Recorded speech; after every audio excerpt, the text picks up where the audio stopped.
Paradoxalement, dans un pays comme le Brésil, considéré très violent, le climat scolaire est relativement apaisé.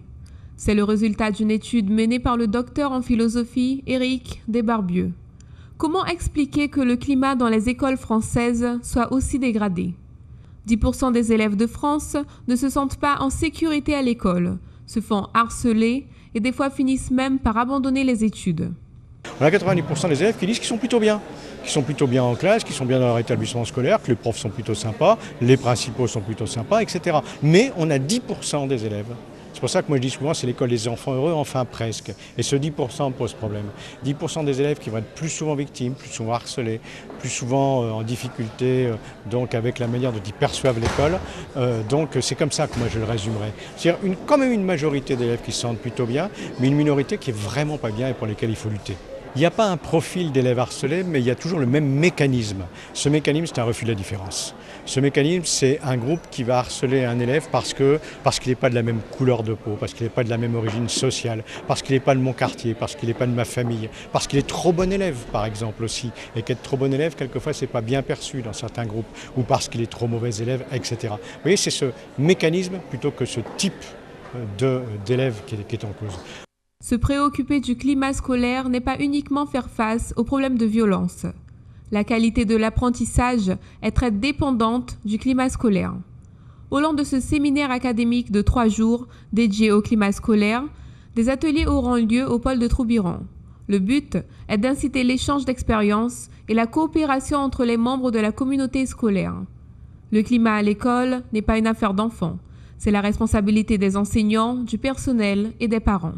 Écoutez, ce séminaire rassemble les personnels de direction des 3 académies, Martinique, Guadeloupe et Guyane, sur un thème, une fois par an. Et cette année, c'est sur le thème du climat scolaire, et aussi bien en matière positive qu'en matière de violence. Il n'y a pas de spécificité particulière au territoire ou au département d'outre-mer. Nous avons des évolutions parallèles, je crois que c'est surtout ça qu'il faut retenir, et on ne se voit pas la face, nous avons eu une certaine montée d'incivilité scolaire aussi. Le syndicat général de l'éducation nationale, le SGEN, dénonce l'organisation du séminaire. Selon eux, il a été réalisé en 2 temps, en novembre pour les CPE et maintenant pour le personnel. Ce manque de collaboration et d'échange entre toute la communauté scolaire diminuerait l'efficacité du séminaire. Le SGEN réclame aussi la mise en place d'une politique académique plus sérieuse. La violence dans et aux abords des établissements scolaires connaît dès le début de l'année un niveau jamais atteint. L'intrusion, l'agression, menace de mort ou autre intimidation multiplient les victimes et traumatisent les équipes, dans la plus grande indifférence de la hiérarchie et de l'opinion publique, explique dans un communiqué de presse Martine Nivois, secrétaire du SGEN CDTJ.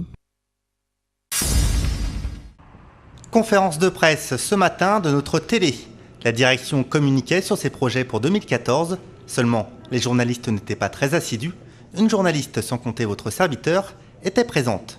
Une nouvelle étoile en Guyane ? Gilles Vernet reprend les fonctions de notre regrettée directrice des programmes, mais passer de présentateur à directeur d'antenne ne se fait pas sans mal. Ça a déjà commencé, on peut annoncer le retour de la proximité avec Dominique Nugent. On peut annoncer également l'arrivée d'une nouvelle journaliste qui arrive d'une grande école de Paris pour renforcer la rédaction. Et puis on peut aussi annoncer notre présence sur les municipales. Donc ATG sera présent sur les municipales. Et puis du sport local le week-end. Ce n'est qu'un début. On est en train de préparer également donc, pas mal de programmes, notamment de sport et d'autres. Et puis, on prépare tout doucement aussi le mois de septembre. C'est important, puisque la télévision, ça va très vite. Le métier de présentateur laisse des traces. La nouvelle grille sportive est déjà en place. Vous pouvez déjà voir le week-end des matchs de football, de futsal, de volley ou encore de basket. Des sports très populaires. Le but avoué est de montrer différentes ligues et surtout de donner la parole aux gens qu'on ne voit jamais à la télé. Fidèle à cette ligne éditoriale d'accessibilité, c'est tout naturellement que le présentateur le plus populaire de Guyane reprend du service. Effectivement, c'est le grand retour. Pourquoi vous êtes parti? Pourquoi vous revenez déjà? Écoutez, il y avait des choix à faire en termes financiers parce qu'on sait que l'équilibre financier de la télé était un petit peu en jeu. Donc c'est une discussion que j'ai avec la direction et puis les choses s'étant arrangées, voilà, je retourne tout naturellement comme l'avait annoncé un temps le président Lepelletier. Le Dom Lac Ezotte, il n'y a pas d'angle particulier, c'est de donner la parole à tout le monde, quoi. Quand on parle de préparation, je ne fais pas du journalisme. Je pense que souvent les gens ils confondent journaliste, animateur. Cela étant, ça ne veut pas dire que je ne prépare rien. Parce qu'avant d'aller voir les gens, il faut quand même les rencontrer, discuter avec eux. Et deuxièmement, je tiens à dire que le Dom Lac Ezotte, il n'est pas orienté. Je donne la parole à ceux qu'on n'entend jamais. Donc, ils s'expriment et ils prennent la responsabilité de leurs propos. Ce n'est pas Dominique Nugent qui les téléguide. Je dis ça parce que je sais que les municipales approchent, que je vais me rendre certainement dans certains endroits sensibles et qu'il y aura certainement des remontées. Alors, je dis ça pour tous les candidats. Hein. Dom Lac Ezotte, pas qu'à influencer personne. La fierté d'ATG, c'est bien qu'il n'y a pas de censure. Les résultats médiamétrie sont tombés la semaine dernière et au vu des résultats, nous pouvons nous demander s'il est bien nécessaire de payer. Moi, ce que vous me posez la question, les chiffres de médiamétrie. Je vous renvoie à la dernière fois qu'on m'a posé cette question où j'ai dit que moi, médiamétrie, c'est pas ma tasse de thé. Alors on me dit oui, vous n'êtes pas un professionnel de la télévision, vous ne savez pas ce que vous dites, vous êtes complètement fou de dire ça. Je maintiens que les conditions dans lesquelles sont réalisés les sondages de médiamétrie en Outre-mer, et je l'avais dit aux assises organisées par le CSA, vous pouvez vous y référer, ces conditions ne sont pas fiables, que les chiffres qui sont fournis sont des éléments de vente pour les médias, d'accord, mais des médias qui, à tout moment de la réalisation du sondage, ou avant la réalisation du sondage, ou après la réalisation du sondage, peuvent manipuler ces chiffres. La colère ne doit pas empêcher la remise en question. La rédaction souhaite à sa chaîne une bonne année 2014 et espère continuer de travailler dans ces conditions bien respectées de liberté de la presse. Tout au long de cette semaine, vous serez accueillis par l'association Guyane Allaitement et Parentalité, autour de rencontres et d'échanges à thème, autour d'activités et de jeux en famille, d'ateliers de communication gestuelle pour les enfants et leurs accompagnateurs. Ce matin, nous nous sommes rendus à la maison de quartier de la cité Arc-en-Ciel à Remire-Montjoly afin de trouver les éléments de réponse, à savoir quand la punition ne marche pas, comment faire. C'est important de monter son autorité parce qu'un enfant a besoin d'avoir un cadre. Il a besoin de savoir où sont ses limites. Et cette notion de poser des limites, de poser son autorité, il en a besoin pour savoir, pour se développer. Il a besoin de savoir que voilà, son parent est là, il va pouvoir l'aider à comprendre que pour l'instant, ces règles sont établies comme ça et qu'au fur et à mesure, quand il va grandir, on va essayer d'élargir le cadre et permettre de mieux en mieux de pouvoir le laisser aller en autonomie, mais en lui ayant appris l'autoresponsabilité. Le métier de parent se découvre et s'apprend tous les jours. Oser dire non à son enfant, lui poser des limites, ne pas céder à tous ses caprices, une tâche difficile mais nécessaire à son épanouissement. Je trouve cet atelier vraiment très, très bien parce que ça donne à la fois des pistes de compréhension pour le comportement de l'enfant et aussi des pistes d'action pour nous, parents, à agir pour améliorer le quotidien. Moi, je me posais la question, par exemple, en ce moment, mon enfant il a 2 ans, il s'amuse à tout jeter et il me regarde en me demandant si ça, il peut jeter ou pas. Et je me demandais qu'est-ce qui lui passait par la tête et en fait, j'ai compris que ça faisait partie de son développement normal de découverte de son environnement et j'ai appris comment je pouvais lui expliquer patiemment que telle chose on jette ou telle chose on jette pas. Donc dès aujourd'hui, je vais pouvoir pratiquer. Entre la fessée, les cris, les punitions récurrentes, certains parents se retrouvent démunis face à l'éducation de leur enfant. Partagés entre autoritarisme et laxisme, ils n'ont bien souvent pas connaissance d'autres méthodes éducatives, bien plus valorisantes pour leur rôle de parents et beaucoup plus apaisantes dans la relation parent-enfant. En pensant qu'une maman, comme nous, on a été éduqués comme ça, de faire entendre raison, passer par les fessées. Et là maintenant, on voit directement passer par les fessées, après l'enfant il recommence.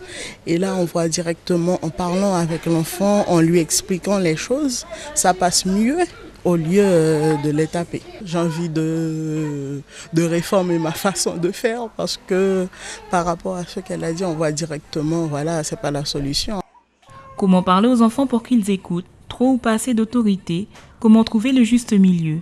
Colérique, têtu, bavard, casse-tout, comment aider son enfant à modifier son caractère. L'association Guyane Allaitement et Parentalité vous propose une semaine pour trouver des réponses. Ce jeudi 16 janvier démarre en Guyane le recensement 2014. Il touchera à sa fin le 15 février dans les communes de moins de 10 000 habitants et le 22 février pour celles de plus de 10 000 habitants. Comme tous les ans, 8% des habitants des 5 communes les plus peuplées de Guyane seront recensés. Cayenne, Matoury, Rémire-Montjoly, Kourou et Saint-Laurent-du-Maroni. Les petites communes sont recensées tous les 5 ans. Cette année, les communes concernées sont Papaïchtan, Roura et Maripasoula. La France, le recensement est important au-delà de connaître la population totale. C'est important pour l'État pour conduire ses politiques publiques. C'est important pour les collectivités locales, les communes, la région, le département pour conduire leur politique aussi. C'est important pour les citoyens de connaître la population de leur département ou de leur commune. Et c'est important pour toute entreprise, association pour leur développement. Cette année, 412 communes de France auront la possibilité de répondre au questionnaire sur Internet.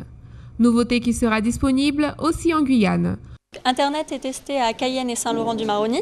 Donc les personnes recensées auront le choix. C'est pas une obligation, mais bon, ça permet de faire des économies de papier, c'est plus rapide, moins contraignant pour les agents et les personnes enquêtées. Selon les derniers recensements, la Guyane connaît une croissance démographique exceptionnelle. En 1982, on comptait 73 000 habitants. Et maintenant, nous sommes près de 250 000 recensés. Nous avons plus que triplé en 30 ans. Si avant l'immigration était la grande responsable de cette croissance, maintenant, c'est le nombre de naissances. Donc en Guyane, entre 1982 et 1990, c'était essentiellement le solde apparent des entrées-sorties qui boostait la croissance démographique. Et il se trouve que ces 20 dernières années, c'est le solde naturel qui est le premier moteur de cette croissance exceptionnelle. Il justifie à lui seul le 3/4 de l'augmentation de la population. À partir de ce jeudi, vous allez peut-être recevoir la visite d'un agent recenseur. Une activité qui n'est pas toujours facile à exercer. On n'est pas là pour venir pour l'élection, on n'est pas là pour la fiscalité également, on n'est pas là pour regarder leur vie privée. C'est vraiment recenser la population au niveau de leur métier. Donc bon, d'être là, d'être disponible, ça prendra vraiment quelques minutes de leur temps. Et voilà, on va dire ça.